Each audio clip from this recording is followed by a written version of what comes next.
Bismillah ar-Rahman ar-Rahim wa salatu wa salam ala Rasulillah al-Kareem. Welcome back for another episode of Life's Adornments, where we'll be discussing the importances of child rearing, the trials and tribulations, their virtues, and most importantly, what is to be said about child rearing from the Quran and from the Sunnah, that we may keep in line this tradition and that we may rear our children in a way that is pleasing to Allah subhanahu wa ta'ala and in accordance to the Sunnah of the Prophet Muhammad sallallahu alaihi wasallam. To help with this endeavors, we have Sheikh Assim al-Hakeem, who is a teacher at Zad Academy, a teacher at KIU, and he has been an imam and teacher for over 30 years. Assalamu alaikum wa rahmatullahi wa barakatuh. Wa alaikum assalam wa rahmatullahi wa barakatuh, and jazakumullah khair for having me. Ameen wa iyyak. Thank you for coming, Sheikh. Barakallah. Today we would like to begin our session with talking about breastfeeding and its importances. Bismillah ar-Rahman ar-Rahim, alhamdulillahi rabbil alameen, wa sallallahu wa sallam wa baraka ala al-mab'uthi rahmatan lil alameen, Sayyidina Muhammadin wa ala alihi wa sahbihi ajma'een, amma ba'du. In Islam,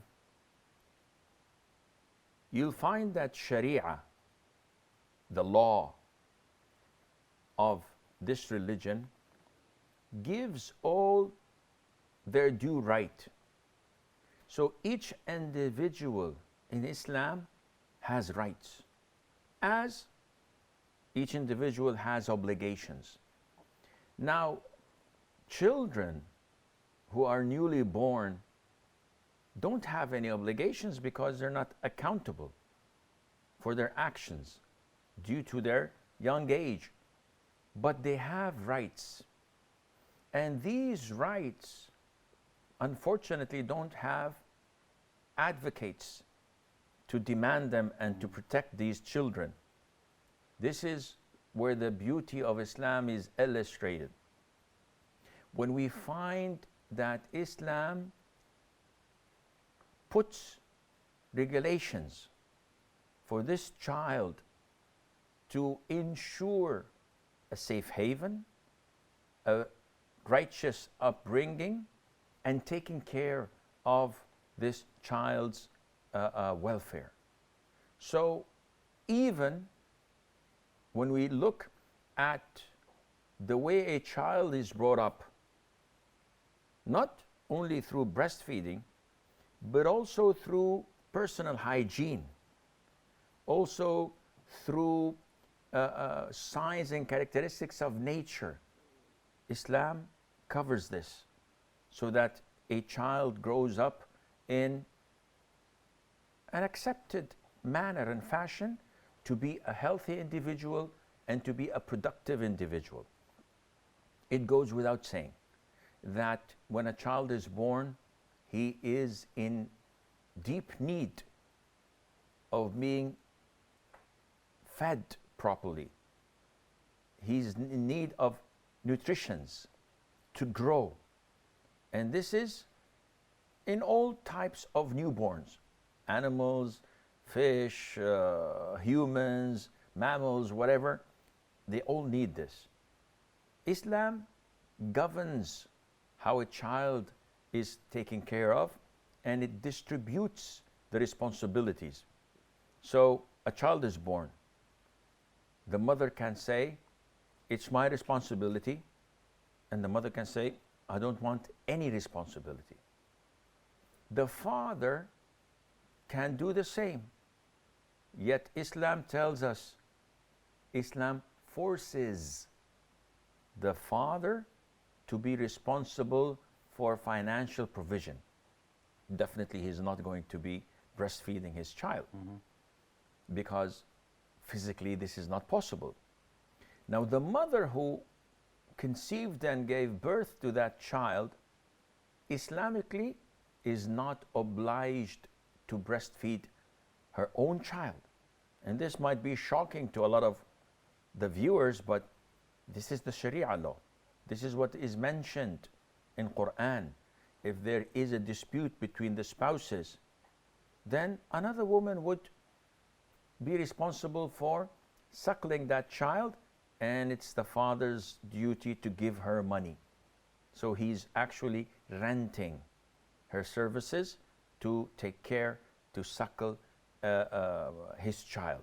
The mother is not obliged to do that. But in normal cases, this is what is happening, mothers by default usually take care of the children and give them breastfeeding. So Islam has governed this. And not only that, Islam has also governed the minimum and the maximum time allocated for suckling. So the minimum, there's no minimum. If the child can suckle for 3 months, 4 months, and then eat solid food, which is difficult usually, but if this happens, there's no problem. The maximum, it's an issue of dispute among scholars. Some say that 2 years, 24 months is the max. But the most authentic opinion is that 30 months, which is 2 years and a half, is the max. Unfortunately, we have mothers that go on to suckle their kids until they're 4 or 5 years of age.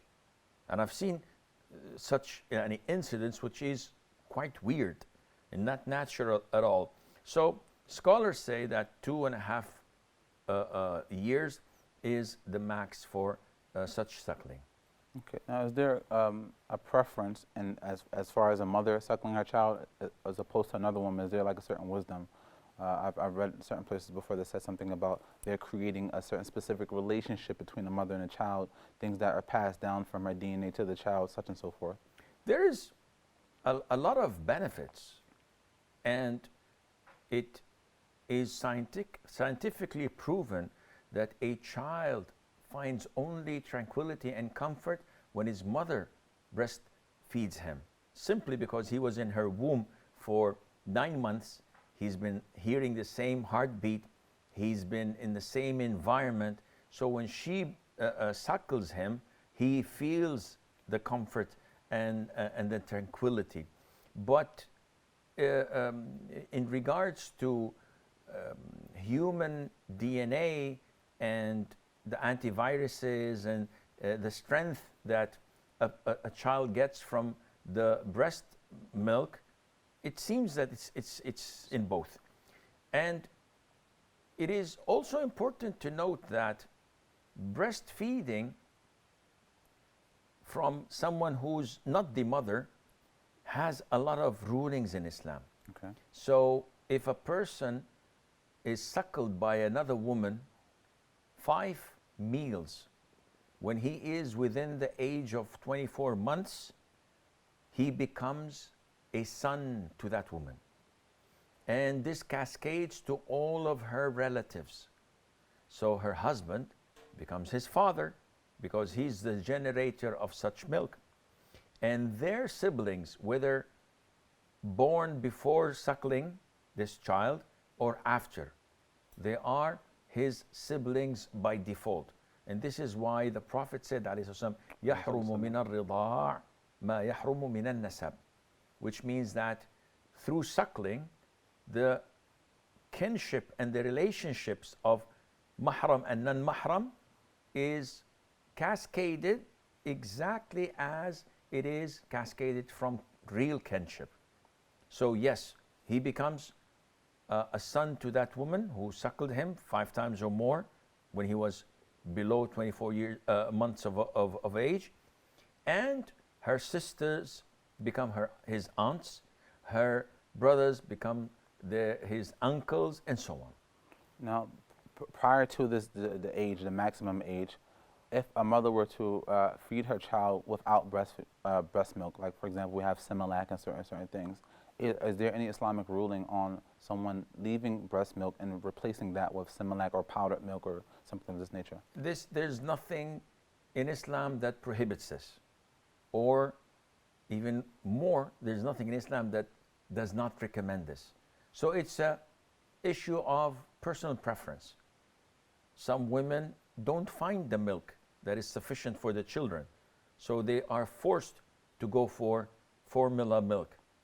Other women don't want to change their physique and outer appearance.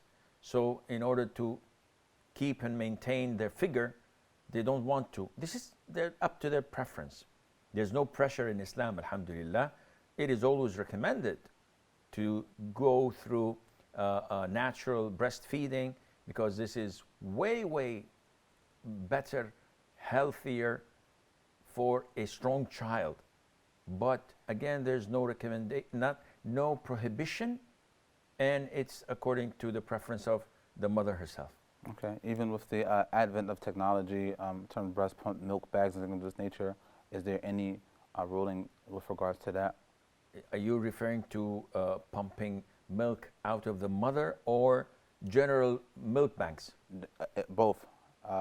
Okay, Yes. There's an issue of a difference of issues here, because if a woman manages to pump out milk from her breasts and put it in a bottle and feeds it to her son or to anyone else, this is suckling, because it's human milk that is given. Milk banks, on the other hand, is totally prohibited. The concept of milk banks is every woman who has given birth and has milk, she goes and donates milk. Such a donation, when mixed with other milk, means that there might be a prohibition of a woman becoming his mother through suckling, and we don't know that. And this means that her daughters are his brother, and this is totally prohibited to participate, to take in Islam. So the issue is through what develops then to be a mahram for someone, and they wouldn't know. This is the issue of mahram, is what mainly people use suckling for. Yeah. So me and my brother, we have children, and they're just newborn, and we live in a joint family, or we love one another. He's my brother, he's my sibling, and we don't want in the future to have problems with the children. So I instruct my wife to breastfeed his children, and he instructs his wife to breastfeed my children. So my children now are his children through suckling, and his are mine through suckling. When they grow up, they're siblings and brothers and sisters. Excellent. Thank you so much for this information, Sheikh. We're going to pause for a break and continue afterwards with some more questions around breastfeeding and suckling and things of this nature, inshallah. Viewers, stay tuned for our second segment of Life's Adornments, where we're discussing the topic of breastfeeding and all its virtues and all the rulings that come along with this. Stay tuned, inshallah ta'ala. Assalamu alaikum wa rahmatullahi wa barakatuh.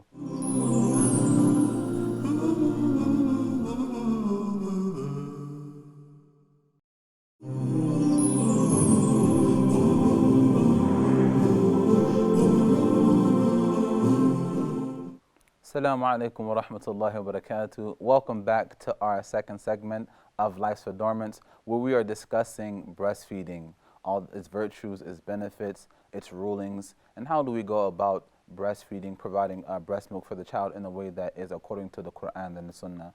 So we would like to pick up, as the Sheikh, you mentioned meals, 5 meals. A child that has 5 meals then becomes the mahram of the one that provides the meal. So what are the specifications, the details of 5 meals? If it's less than 5 meals, does it still count? How do you go about navigating that? So anyone who does not know Islam would think that you guys are talking about appetizers, main course, and desserts. This is a meal. No, we're talking about a meal when suckling a child who's below 24 years of age. In Arabic, it is rad'ah. And it's the same rhyme as wajbah, and wajbah means meal. So the scholars have differed in identifying a meal. Some of them said that if a child takes his mother's breast and starts to suckle, and then he leaves it on his own, either to take a breath or to look at something, and then goes back again, this is one meal. By their definition, he could finish 5 meals in less than half an hour, which is not authentic. The most authentic is that when a child who's hungry takes the breast and suckles until he's had enough, this is a meal. And this means that he may finish in a day or 2 or more. Now, having said that, the origin of the tahrim, of the prohibition, was 10 meals would make a person, an individual, a child, a son of the woman who suckled him. This was initially revealed in the Quran. This was a verse. Then it was abrogated from the Quran from 10 to 5, as Mother Aisha said. Then it was abrogated from the recitation of the Quran, and it was kept as a ruling. So abrogation in Islam is found in the Quran. ما ننسخ من آية أو ننسيها نأتي بخير منها أو مثلها. So abrogation is different types. Either one, taking away the ruling while the recitation remains, or taking away the recitation while the ruling remains. 3, taking both ruling and recitation. So for the first, taking the ruling out while the recitation remains, as in Allah saying, يَا أَيُّهَا الَّذِينَ آمَنُوا لَا تَقْرَبُوا الصَّلَاةَ وَأَنْتُمْ سُكَارَى. O you who believe, do not approach prayer while you are intoxicated. Now this was abrogated when intoxications were prohibited totally, but the recitation remains. The ruling is no longer, it's abrogated. The opposite, which is the ruling remains, but the recitation does not exist, this applies to 5 sucklings, 5 meals prohibits, as in the hadith of Aisha. So the ruling now is there, but there is no ayah in the Quran if you look for it. It was abrogated. Likewise, the hadith, لو كان لابن آدم واديا من ذهب لابتغى إليه ثانيا. If the son of Adam would possess a valley of gold, he would seek a second one. This was an ayah, but it was abrogated. So there's no recitation, but the ruling remains. The third type of abrogation is when the ruling and the ayah itself are abrogated. They're not found, and the ruling is not implemented. And the scholars give the well-known famous example, which is 10 meals of suckling prohibit. So the ruling was abrogated, and it is what? 5. And the recitation is abrogated because it's not in the Quran any longer. So this is what we look for in the suckling that prohibits, that it is a meal. The child takes the breast or the bottle, providing that the mother filled it up with her milk, and he consumes whatever fills him up and stops. This is a meal. Excellent. Now, with regards to that, you mentioned 2 things. One, the time period, which is under 24 months. Correct. As The you Prophet said, alayhi salam, Salam. that the prohibition is within 2 years. 2 years. 24 months. Yes. So if the child is 24 months and a week, and the 5th suckling was after he finished 24 months, this does not prohibit. It has to be 5. Second thing. So there was a masala, issue regarding if a man drank the breast milk of his wife by mistake. A lot of, unfortunately, Muslims ask about this. Intimacy between the spouses, everything is allowed except for what Allah has prohibited. So when a man says, what's the ruling on a husband fondling with his wife and maybe by mistake or even intentionally drinking some of her milk, would the prohibition be applied here? The answer is no, because he is over 2 years of age. But is it normal for grown-up men to do such a thing? This is debatable. Okay. Moving forward, we have talking about things that would assist a woman in producing the flow of breast milk. Are there things that she could eat, or things that she should do, all of these things are not mentioned in the Sunnah. So the default is it's halal, Okay. unless proven to be medically harmful. So if there is a type of food or a type of a medication that would generate breast milk for a woman who wants to suckle her child, there's no problem in doing this. Likewise with all other ingredients that people consume. So someone says, Sheikh, I have these capsules, and they claim that it can help me grow few inches or centimeters taller. Is this permissible? Let's look at the science.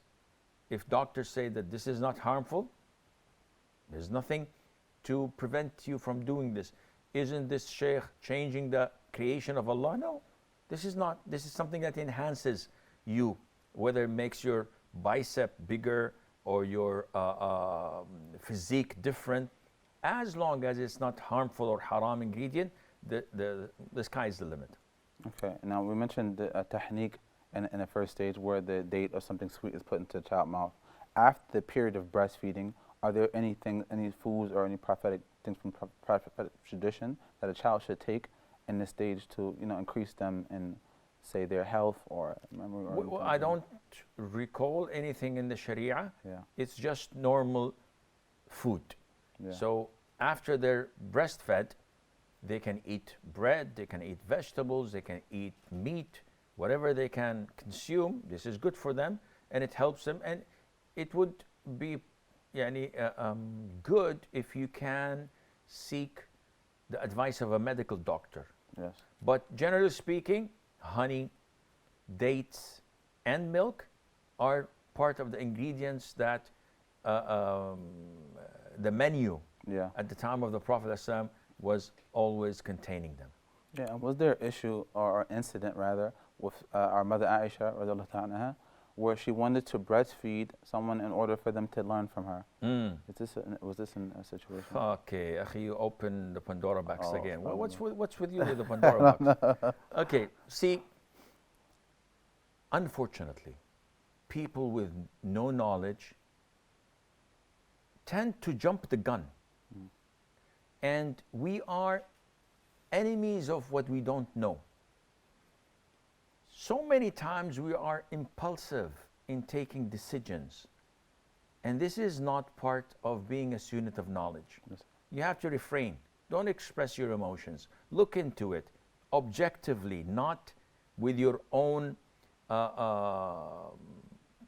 notions and preconceived ideas. Be open to everything. Study it, then come up with a conclusion. So what is this issue? Most people in the Muslim world, due to their ignorance, make fun. They said, I have a driver that I've brought from far away country, and now he's a house driver, and I'd like my wife to breastfeed him so that he becomes her son. Well, what are you talking about? There's a sunnah about it. You don't play around with sunnah. Yes. So first of all, you have to fear Allah. Second of all, you have to refer to the sources, authentic sources of the sunnah. Third of all, you have to consult scholars to explain to you what is difficult for you to understand. But to make fun and ridicule, this may take you out of the fold of Islam. So people tend to object. No, I don't accept this. This is not logical. This is not up to you and me. Who set the time age of 2 years to prohibit this individual so that he becomes a mahram to his mother who suckled him? It's Allah Azza wa Jal. It's the Prophet alayhi salatu wasalam. So the issue of prohibition, whether it's 18 months, 24 months, 30 months, 60 years, it's not in my hand or yours. It's up to Allah Azza wa Jal to decide. Now, having introduced it through this way, we go back to the prophetic sayings and teachings. In Sahih al-Bukhari, it was reported that there was a man by the name of Abu Hudayfa. He's a great companion from Mecca, migrated, so he's a muhajir. His father is Utbah ibn Rabi'ah, one of the vicious enemies of Islam who was killed in the Battle of Badr. Utbah ibn Rabi'ah, Shayba ibn Rabi'ah, all of them were killed. So Abu Hudayfa accepted Islam. His father did not like this. His sister did not like this. Hind bint Utbah, the wife of Abu Sufyan, the mother of Muawiyah. May Allah be pleased with them. She accepted Islam, all of them accepted Islam. Abu Hudayfa had a slave boy, a child whom he bought, and then he loved that child so much he set him free. So the child's name was Salim, and Salim was Mawla Abu Hudayfa. This is a connection. Yes. And they both migrated to Medina. Salim was one of the most learned people in Quran. And the Prophet ﷺ instructed the Muslims to take the Quran from Zayd ibn Thabit, from Abdullah ibn Mas'ud, ibn Abd, from Salim Mawla Abu Hudayfa and Ubay ibn Ka'b. These four. So Salim used to lead the prayer, and behind him was Umar ibn Khattab. Before the Prophet migrated to Medina, it shows you how learned he was. Yes. Now Salim was a young boy. Abu Hudayfa had a wife. Her name is Suhayla bint Suhayl. If I'm not mistaken, she is the sister of Amr ibn Suhayl, the one who negotiated the Sulh al-Hudaybiyah. But this is not our topic. When she noticed that Salim was about to reach puberty, she noticed that Abu Hudayfa, her husband, was not easy in Salim coming in and going out while she's in her normal clothes and home, because now he's becoming a man. He's reached puberty. So she complained to the Prophet ﷺ, and she said, "O Prophet of Allah, we raised him up, and because we raised him up, I don't like the look at Abu Hudayfa." Now, for this, the Prophet ﷺ told her to breastfeed him. So she said, "He's a grown-up man. What do you mean breastfeed him?" She said, "Breastfeed him 5 meals." Now, this is an authentic hadith. We have no argument with that. You don't jump to conclusions and say, how did he was breastfed? Is it directly? But she's non-mahram. No, she could have put it in a cup and he could have drank of it. This is an exceptional case, not found in anywhere else in the Sharia. And this is why Mother Aisha, whenever she wanted people to come in and learn from her, she used to instruct her nieces to breastfeed them in the same fashion, not directly through a cup or a glass. And the rest of the mothers of the believers rejected that. They said, no, this is a specific case only designed and tailor-made for Salim and Abu Hudayfa, not for anyone else. So if you understand this, you get to understand how things move and go on. Jazakallah khair, Sheikh, for that information. Very beneficial knowledge to know, mashallah. We thank you again for this episode, for the things that you've given us of wisdom and your knowledge. We're going to end this episode here, inshallah ta'ala, and continue in our next episode of Life's Adornments. Thank you, viewers, for tuning in. We hope that you receive much of benefit. Inshallah ta'ala, until next time, assalamu alaikum wa rahmatullahi wa barakatuh.